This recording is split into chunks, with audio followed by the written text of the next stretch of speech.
안녕하십니까. 이재명 괴물 독재 정권이 미친 짓을 계속하고 있는데 지금 법조계에서 이진숙 방통위원장에 대해서 구속영장까지 청구하나 이런 데 이야기가 계속 흘러나오고 있습니다. 진짜 이게 말도 안 되는 이야기죠. 체포영장 자체도 이게 명백한 불법인데 근데 이거 구속영장까지 청구한다 이런 이야기가 나오는데 심각한 상황입니다. 왜 그러냐? 구속영장과 체포영장은 전혀 달라요. 체포영장은 그냥 정당한 이유 없이 수사에 불응하면 수차례 그러면 되고 이틀 48시간 체포할 수 있고요. 48시간 이내에 석방을 하거나 아니면 그 48시간 이내에 구속영장을 청구를 합니다. 석방하면 이게 끝나죠.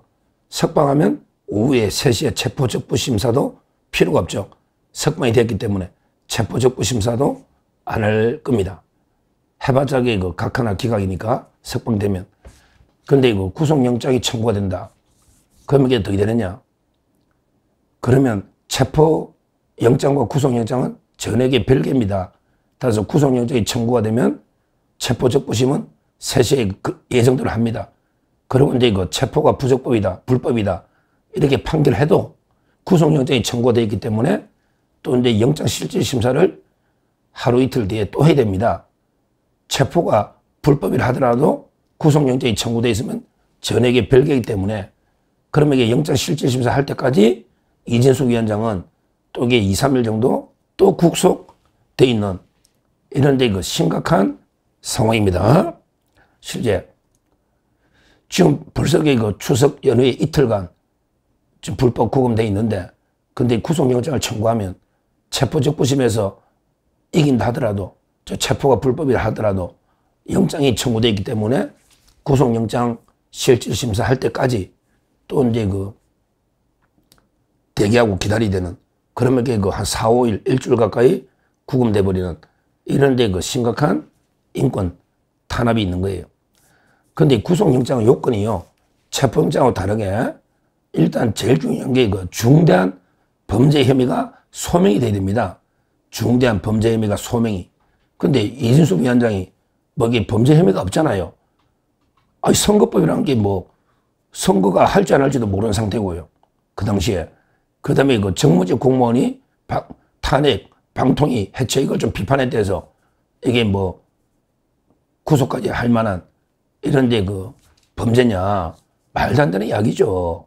원래는 이게 좌파 변호사들도 방송하러 가면요 전부 이게 구속을 안 할 거다 이렇게 이야기하는데 근데 지금 돌아가는 게 심상치 않아요.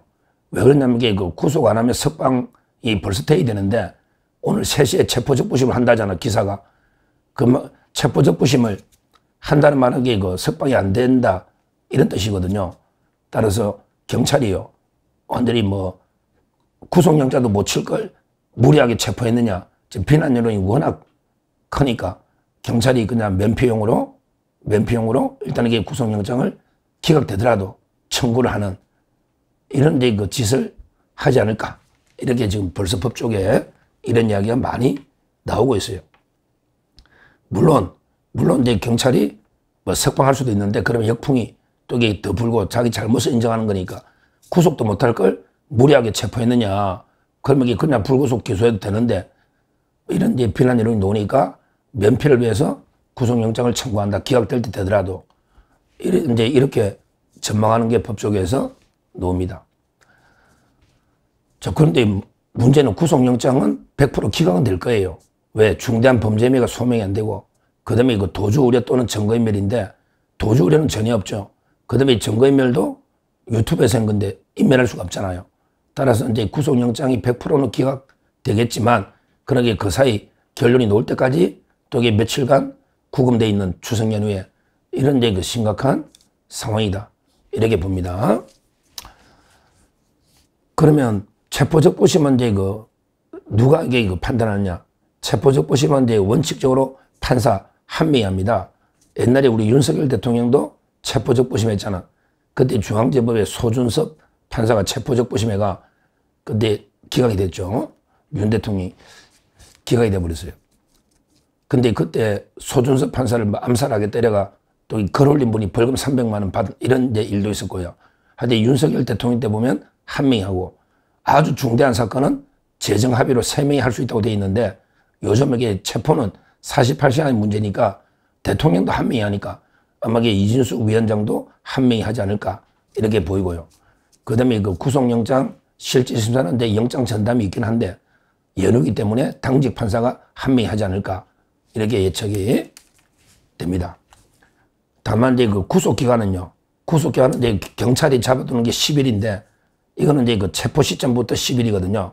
근데 그 체포적부심하고 구속영장 실질심사 요거는 이게 시간 단위로 공제를 합니다. 우리 윤석열 대통령 때 지기현 판사가 바로 이게 공제한 게 이 문제죠. 우리 지기현 판사가 윤 대통령 풀어준 게 옛날에는 날짜별로 계산해서 오늘 체포적부심하면 오늘 하루를 공제하는데 그게 아니고 이제 3시 하니까 딱 기록이 법원에 간 시간, 도착 시간, 기록을 반환받아간 시간 단위로 계산해가지고 이제 그 10일간 경찰이 최장 10일간 구속할 수 있는데 그러면 이제 그 체포한 날부터 10월 2일 그저께죠. 체포한 날부터 10일인데 문제는 이제 체포적부심과 구속 영장 실질심사 그런 시간 단위로 정확하게 이걸 공제를 해가지고 한 11일, 12일 정도 이렇게 구속할 수 있는 이런 데 상황입니다. 하여튼 중요한 거는요. 이진숙 이번에 그 추석의 민심이 우리 크게 2명의 여전 2명 때문에 민심이 요동치고 있어요. 우파 쪽에 우리 전사 이진숙 때문에 이재명 지지율이 폭락하면서 지금 비판력이 높아지고 있고요. 그 다음에 그 한 명은 저쪽에 또 자살 걸렸는 김현지입니다. 이번 추석 밥상은 이진숙과 김현지인데 이진숙은 그 여전사로서 우리한테 상당히 그 이재명 정권이 그 지지율 폭락에 이진숙 위원장 사건이요. 아주 큰 영향을 주고 있고요. 그래서 정치적으로만 보면요. 이진숙 체포나 구속영장 청구 이게 그 정치적으로만 보면 이게 나쁜 건 아니에요. 오히려 이제 이진숙 몸값이 올라가고 그 다음에 그 이재명 정권의 지지율은 폭락하는 이런 상황이고 또 한 명의 추석 밥상에 김현지가 있는데 김현지는 이게 까도 의혹, 비리가 노는 정말 이게 그 어떤 사람인지 까도 이게 그 비리가 노는 이런데 그 이재명의 그림자 척건 실세 이게 김현지인데 이것도 이게 그 이재명 정권의 지지율을 폭락을 가져오는 거예요. 지금 이재명 지지율이 뭐 50% 턱걸이 간들간들한데요. 아마 추석이 지나면 이제 앞에 40%대로 다게 그 폭락하지 않을까 이렇게 예측이 되고 하여튼 이거 이진숙 위원장은요. 어제 이제 방송했지만 정규제 우리 우파에서 좌파로 넘어간 정규제까지도 강력하게 비판하면서 완전히 뭐 깡패도 안 하는 짓이다 이렇게 비판하고 진중권 여기도 좌파잖아요. 여기도 강력하게 비판하고요. 하여튼 이거 좌파 변호사들도 이해를 못해요. 경찰이 왜 이렇게 무리하게 수사를 하는지. 그러니까 지지율에 저는 상당히 큰 영향을 준다 이렇게 보고 아마 이제 그 경찰 입장에서는 이재명이가 시키고 그 다음에 정청래가 시키고 그리고 최민희가 시키고 그 다음에 개딸이 시키니까 경찰 입장에서는 어쩔 수 없이 무리하게 그동안 불법으로 체포영장을 했고 이왕 이게 체포영장대가 비난 여론이 노니까 또 이게 면피하려고 구속영장까지 청구하지 않을까 이런 이제 그 전망이 나오고 있는 겁니다. 물론 이제 변수가 하나 있죠. 경찰이 독자적인 영장 청구권은 없어요. 결국은 이제 그 검사가 판단을 한번 합니다. 검사가. 근데 그 체포영장을 청구한 검사하고요. 그 다음에 구속영장 검사는 다른 사람이 됩니다. 따라서 그때 이거 체포영장을 청구한 검사는 진짜 말도 안 되는 짓거리 했는데 그 발부한 판사나. 물론 이제 그 경찰이 서류를 속일 수가 있죠. 언니가고. 그런데 수사를 해봐야 되고. 근데 이번에 정상적인 검사가 판단하면요.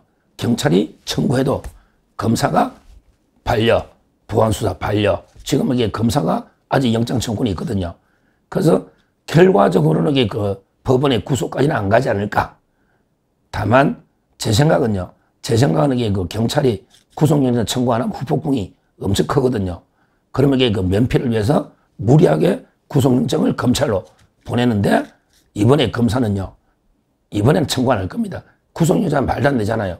따라서 이게 검사가 반려하면요. 결과적으로는 구속영장 청구가 법원까지 안 갈 가능성이 저는 높다. 개인적으로 이렇게 보고요. 그렇다면 이제 그 체포 기간은 48시간이니까 오늘 4시 6분, 4시 6분입니다. 결국 이제 그 어떻든 저떻든 구속영장 청구가 안 되면요. 이준석 위원장이 오늘쯤 석방되지 않을까. 이런 데 그 기대는 가지고 있고요. 그 다음에 그 체포적 부심에서 이제 그 불법 체포다. 이런 식으로 그 판결이 나면 엄청나게 후폭풍이 올 텐데. 근데 문제는 체포적 부심을 청구하면요. 바로 이게 몇 시간 내에 바로 해야 되는데 이런 식으로 48시간 다 돼가지고 3시에 잡아서 밤에 판단하면 뭐합니까? 이미 석방돼 버리면. 따라서 이게 의미가 없잖아요. 이 법원도 반성해야 돼요. 법원도 체포적 부심은요. 48시간 이내 긴박한 싸움이잖아요. 그럼 이게 어제 딱 체포가 됐다. 그럼 바로 법원에 청구하면요. 법원에서 바로 이게 한두 시간 뒤에 딱 불러서 체포적 부심 결론을 내려줘야 되는데 법원에서 48시간 다 돼가지고 3시쯤 오면 근데 석방이 돼버리면 아무런 게 의미가 없어지는 이런 게 잘못된 짓을 우리 사법부도 하고 있습니다. 하여튼 이번에 이준석 위원장 사건을 보면서 경찰이 가장 문제인데 경찰이 앞으로 그 공룡 경찰 어떻게 통제할 건가. 완전히 정권의 부역, 경찰이 문제긴 한데 문제는 검찰도 제 역할을 못했다는 거예요. 경찰의 말도 안 되는 게 그 강압 수사에 대해서 인권보호 차원에서 검찰이 제동을 걸어야 되는데 검찰이 역할을 못했다는 거. 이걸 이게 말씀드리고요. 그 다음에 그 법원도 마찬가지예요. 법원도 이게 체포영장 발부가 부끄럽고요. 그 다음에 이거 체포적 부심을 48시간 다 돼서 3시에 하면요. 4시에 마감인데 4시에 48시간 지나는데 의미가 없잖아요. 이런 게 짓은 앞으로 이런 거는 사법개혁을 해야 됩니다. 진짜 사법개혁은 이런 식으로 인권을 보장하는 이런 쪽으로 개혁이 진짜 돼야 된다. 특히 경찰에 대한 무소불위, 통제, 오히려 검찰권이 저는 강화돼야 된다. 일반 사건에서는 뭐 정치 검찰 이건 떠나서요.